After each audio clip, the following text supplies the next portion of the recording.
আসসালামু আলাইকুম ওয়া রাহমাতুল্লাহি ওয়া বারাকাতুহু। তো আমি আজকে কথা বলবো হলো ফন্টাসম আইকন নিয়ে। তো ফন্টাসম আইকন মানে একটা হলো প্রতীক ব্যবহার করা হয়, সেটা হলো ব্রাউজারে। হ্যাঁ, এটা হলো ফন্টাসম আইকন। তারপর তো আমরা ফন্টাসম আইকন একটা ওয়েবসাইট আছে, সেই ওয়েবসাইটে অনেক ধরনের আইকন পাবো। তো আমরা প্রথমে আমি আমার যে ইন্ডেক্স ডট এসটিএমএল ফাইলটা আছে সেটাকে অন করছি। এবার আমি এখানে লিখব যে doctype DOCTYPE doctype HTML HTML HTML। এবার আমি এর ভিতর লিখব HEAD head tag head tag.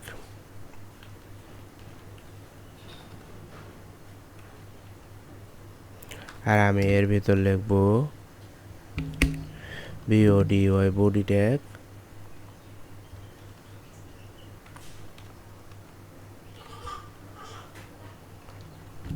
Body tag.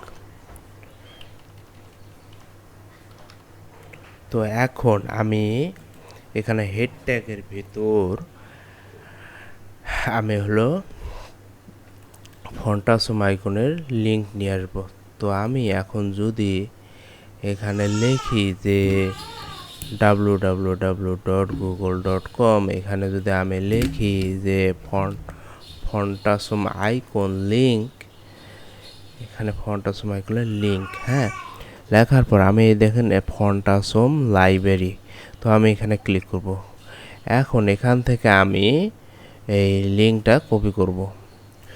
তো আমি এখানে ভার্সন অনুযায়ী লিঙ্ক দেওয়া আছে, তো আমি উপরেরটা সবার প্রথম উপরটা কপি করছি। কপি করে হেড ট্যাগের ভিতর নিয়ে এসে পেস্ট করে দেব। হ্যাঁ, পেস্ট করে দেওয়ার পর এখন আমি হলো এই যে ফন্টাসম এখানে ক্লিক করব।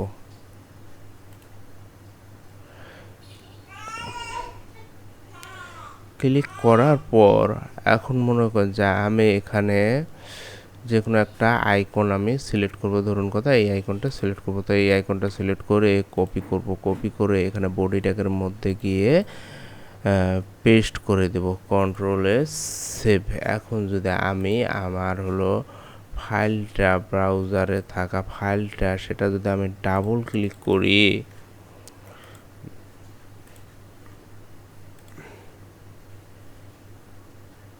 তো দেখতে পাচ্ছেন যে ফন্টাসম আইকন লিঙ্ক ফন্টাসমটা চলে এসেছে আইকনটা। আমি ইচ্ছা করলে এটাকে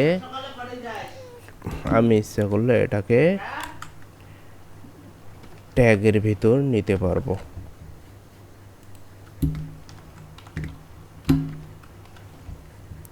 কন্ট্রোলে সেভ। এখন যদি আমি এখানে রিফ্রেশ করি, তো দেখতে পাচ্ছেন যে আমার আইকনটা H1 ট্যাগের মধ্যে হয়ে গেছে। তা আমি যদি এখানে আমি ইচ্ছা করলে এখান থেকে কালারও চেঞ্জ করতে পারবো। হ্যাঁ,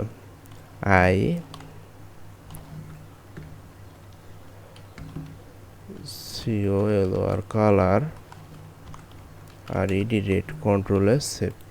এখন যদি আমি রিফ্রেশ করি, তো দেখতে আমি এখানে স্টাইল ট্যাগ দেইনি,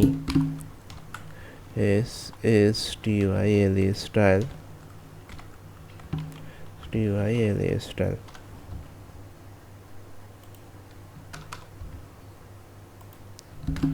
এখানে যদি আমি লিখি যে H1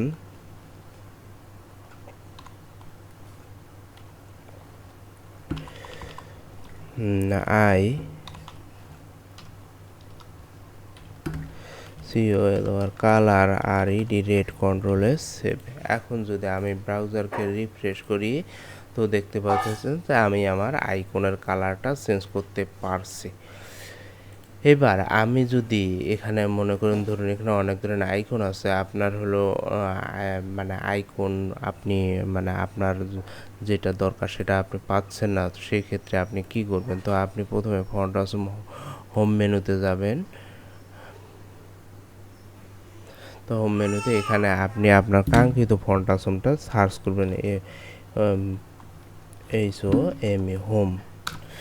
তা আমি এখানে সার্চ দিলাম, সার্চ দেওয়ার পর তো দেখতে পাচ্ছেন যে এই যে হোমটা চলে এসেছে। তা আমি এটাকে কপি করছি, হ্যাঁ, কপি করে এখন যদি আমি এই বডি ট্যাগের ভেতর গিয়ে যদি পেস্ট করায় দেই, পেস্ট করে দিলাম, কন্ট্রোল এস সেভ। এখন যদি আমি আমার ব্রাউজারে এসে রিফ্রেশ করি তো দেখতে পাচ্ছেন ও কপি হয়নি। কপি করলাম, কপি করে আমি যদি কপি করলাম, এই যে কপি করে আমি যদি আমার ব্রাউজারে এসে পেস্ট করায় দেই,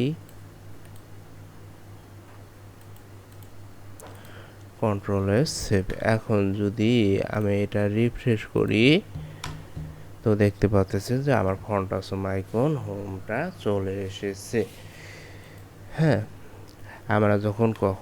আমরা যখন যে মানে ন্যাববার বা মানে ন্যাববার বা সাইড বার এগুলো তৈরি করি তখন এই ফন্ট আসম আইকন খুব গুরুত্বপূর্ণ। ইচ্ছা করলে এই ফন্ট আসম আইকনে আমরা কালার চেঞ্জ করতে পারি, সাইজ দিতে পারি, হাইট দিতে পারি, উইথ দিতে পারি, সব কিছুই করতে পারি। তো আমি যদি এখানে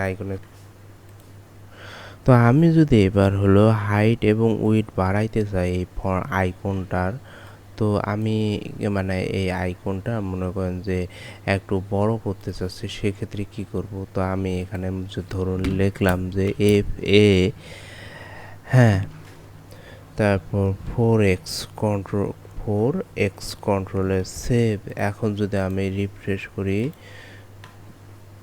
FA-4x কন্ট্রোলে সেভ, এখন যদি আমি রিফ্রেশ করি তো দেখতে পাচ্ছেন যে আমার মানে ফন্ট আসমটা একটু বড় হয়ে গেছে। তো এইভাবে আপনারা হলো আপনাদের হাইট এবং উইডথ বাড়াইতে পারবেন ফন্ট আসমের। হ্যাঁ, তা আমি যদি এখানে লিখি যে FA-3x কন্ট্রোলে সেভ। এখানে যদি আমি রিফ্রেশ করি তো দেখতে পাচ্ছেন আমার আইকনের মানে ফন্ট আসম আইকনটা একটু বড় হয়ে গেছে। হ্যাঁ, তো এইভাবেই ফন্ট আসম ইউজ করা হয়।